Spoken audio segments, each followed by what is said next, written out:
everyone, this is MISBAH RAFEEQ and today we are going to study about the fundamental unit of life. I will provide you the deep nectar of this chapter. So first of all, we need to know what is the fundamental unit of life. The fundamental unit of life is known as cell. You know this brick together will make a wall, and four wall together will make a room, and four room will together make a house. So as it is, cell is like that. This is a cell. A lot of cells will together make tissues, and tissues together will make organs, and organs together will make organ systems, and organ system will together make organism.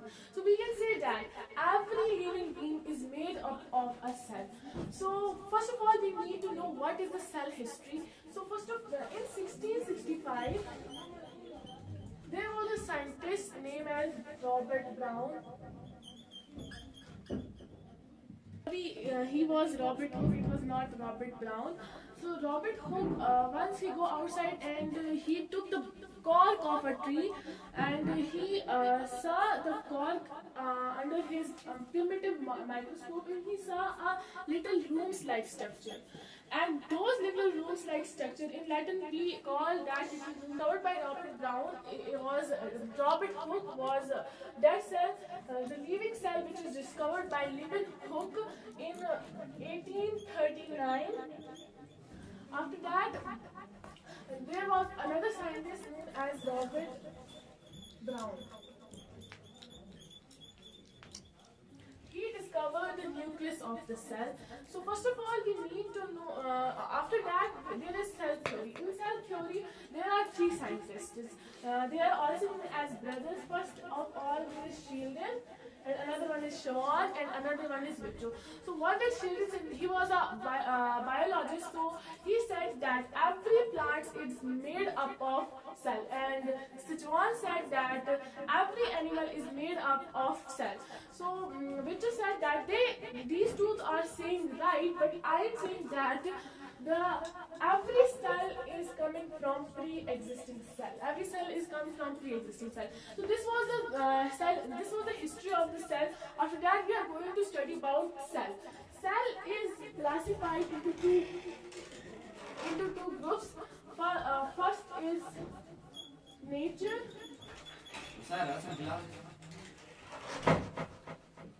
Another one is presence. In nature, there are two types of cells. First is prokaryotes and another one is eukaryotes. And in presence, there are also two types. One is animal cell and another one is plant cell. So first of all, we need to know what is animal cell. So this is a cell, and this is the nucleus. So this fluid is known as cytoplasm.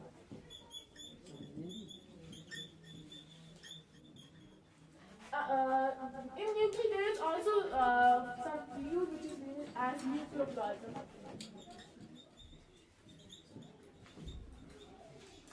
These two together will make protoplasm, which is discovered by Purkinje.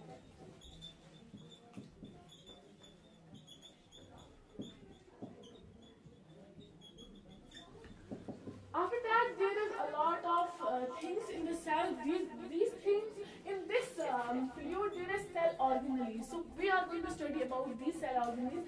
First of all, we are going to study about this. This is plasma membrane, also known as cell membrane.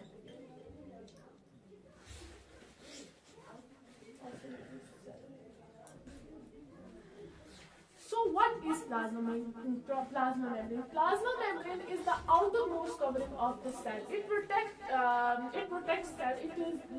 And the function of it is selectively permeable, which means that without the permission of plasma membrane, nothing is going inside and nothing is going outside without the permission of plasma membrane. After that, we have in this plasma membrane, we have diffusion and osmosis.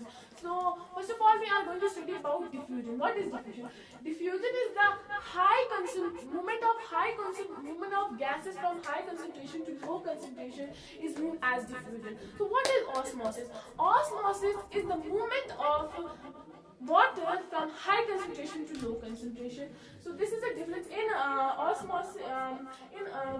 We have three types: hypertonic, hypertonic, and isotonic. So first of all, we need to know what is hypertonic.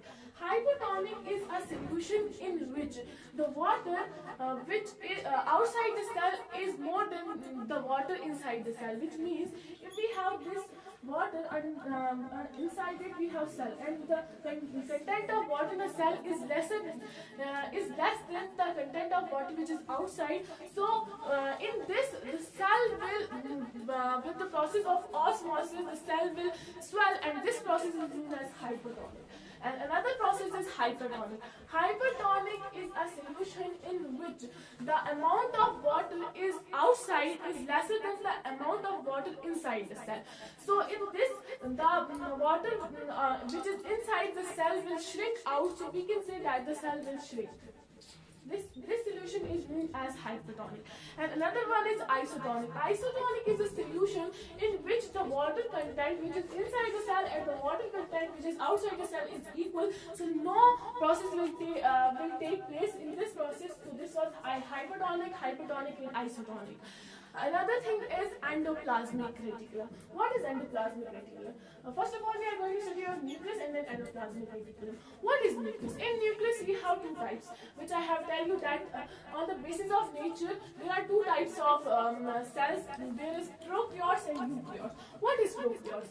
Prokaryotes is a type of cell in which nucleus are not present, and eukaryotes is a type of cell in which nucleus is present. So, what is nucleus?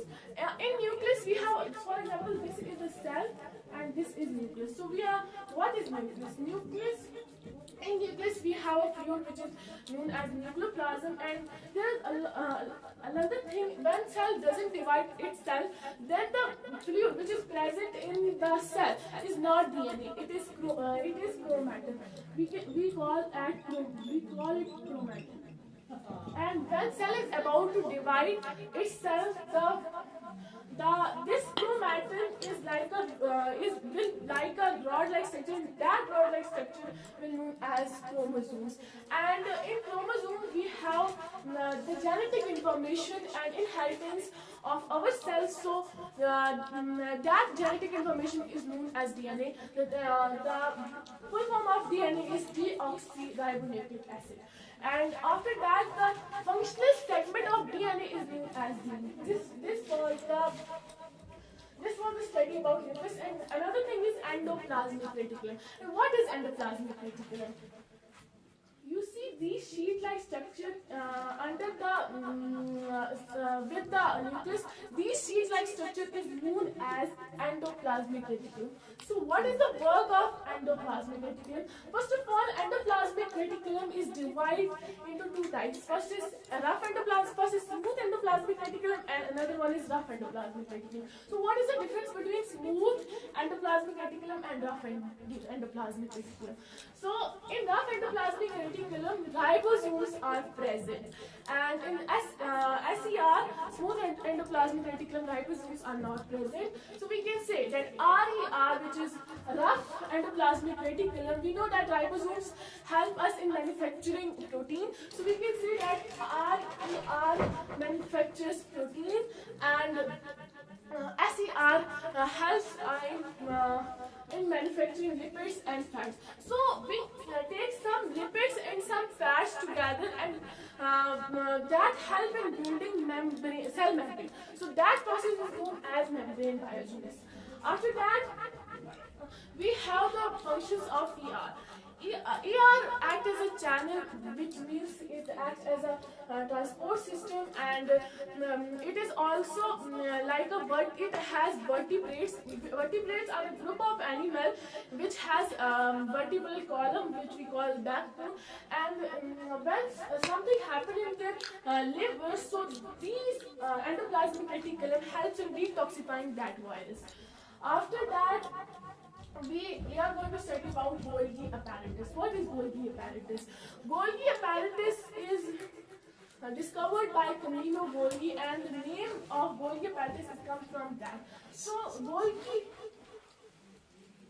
So what is the work of Golgi apparatus? We discussed what is Golgi apparatus. Golgi apparatus is it is in a stalk which we call, it is parallel to each other in stack, which is known as cisternia, and it helps us in three things. First is storage, transport, and modification. It is also involved in lysosome, which we will study in tomorrow classes. Thank you all for listening patiently. Thank you. Have a wonderful day.